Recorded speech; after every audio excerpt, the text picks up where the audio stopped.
क्या मथुरा, क्या बरसाना, क्या गोकुल, क्या नंदगांव। मतलब ये कि ब्रज क्षेत्र की इंच इंच जमीन पर पतिव्रता सुशीला की महिमा गाई जाती थी। लोग कहते, अगर साक्षात पतिव्रता नारी के दर्शन करने हैं तो देवी सुशीला के दर्शन करो। थी भी यही बात। सुशीला की जिंदगी का हर पल, हर सांस अपने पति के लिए था। बिना पति के दर्शन किए वह जल तक न पीती। एक बार वह अपनी एक सहेली के घर गई। उसकी सहेली का पति परदेस गया हुआ था, लेकिन खाने के लिए सहेली ने तरह तरह के स्वादिष्ट व्यंजन पकाए थे। ये देखकर सुशीला तो हक्की बक्की रह गई। वह तो पति की अनुपस्थिति में एक बूंद भी ग्रहण करने की बात नहीं सोच सकती थी। उससे रहा न गया। वह बोल पड़ी, बहन तुम कैसी स्त्री हो? तुम्हारे पति तो परदेस में हैं और तुमने अपने लिए इतनी तरह के व्यंजन पकाए हैं। भला एक पतिव्रता के लिए ये सब शोभा देता है? सच्ची पतिव्रता तो वह होती है जो पति को देखे बिना जल तक न पिए। सहेली, जो मुहफ़्फ़त और दिल की साफ थी, बोली, बहन सुशीला, ये सब ढकोसलेबाजी मुझसे नहीं चलती।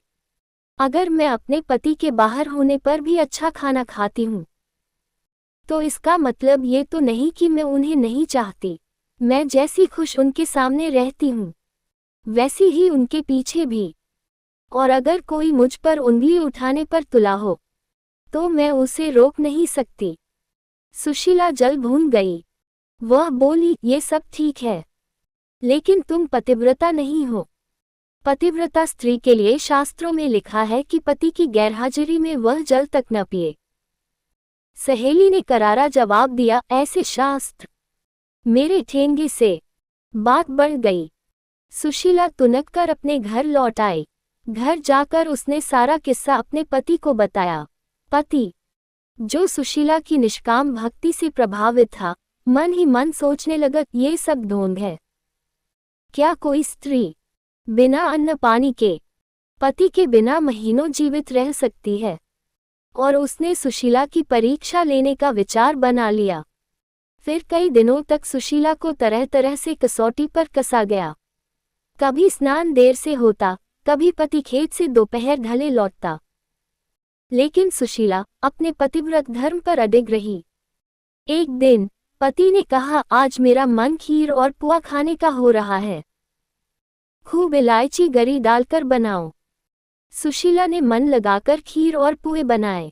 बनाते समय केसर और इलायची की सुगंध से उसका भी मन ललचा गया। पर पति को धैर्य की परीक्षा लेनी थी, इसलिए उसने नहाने में देर लगा दी। सुशीला भूख से बेहाल थी, लेकिन जैसे ही पति की खड़ाओं की आवाज सुनाई दी, उसे दिलासा बंधा। अब तो खाने का समय आ ही गया। पर तभी पति का पैर फिसला। वह चारों खाने चित गिर पड़ा। सुशीला दौड़ी, पति को आवाजें दी, पर वह तो प्राण छोड़ चुका था। सुशीला के मन में अचानक खीर पोए का ध्यान आया। अब तो रोने से कुछ होगा नहीं, पहले खीर खा लूं, फिर रो लूंगी। वह सोचकर चुपचाप खीर खाने बैठ गई। जब जी भर खीर खा चुकी, तब जाकर रोने लगी। तभी पति, जो मरा नहीं था बल्कि नाटक कर रहा था, अचानक बोला, खीर सरोपा करी तो पुअनु को तो चखो। अब सुशीला की हालत ऐसी थी कि काटो तो खून नहीं निकले। सुशीला को कुछ समझ नहीं आया, ये क्या हुआ। वह कांप गई। उसका पति जिंदा था। पति ने उसकी परीक्षा ली थी और वह बुरी तरह से फेल हो चुकी थी। उसकी आंखों में आंसू छलक आए। वह शर्म से सिर झुकाए खड़ी रही, सोचती रही, ये क्या कर दिया मैंने। पति ने उसे कुछ नहीं कहा, लेकिन सुशीला को अपनी गलती का एहसास हो चुका था। वह मन ही मन अपने कोस रही थी, अगर थोड़ा धैर्य रखती, संयम दिखाती, तो ये दिन नहीं देखना पड़ता। इसके बाद सुशीला ने कभी अपने पतिव्रता धर्म की डींग नहीं हाँकी। पहले वह लोगों के सामने अपने आदर्शों का बखान किया करती थी, पर इस घटना के बाद उसने अपने जीवन को बदल दिया। अब वह चुप रहती, किसी से कुछ नहीं कहती, और अपने भीतर ही यह सबक समेटे रहती कि जीवन में केवल दिखावा करना पर्याप्त नहीं होता। सच्चा धर्म और सच्ची भक्ति अंतर्मन से होती है, दिखावे से नहीं। इस लोककथा ने ये साबित किया कि पति भक्ति केवल बाहरी आडंबर नहीं, बल्कि सच्चे मन और भावनाओं से जुड़ा हुआ एक पवित्र आदर्श है।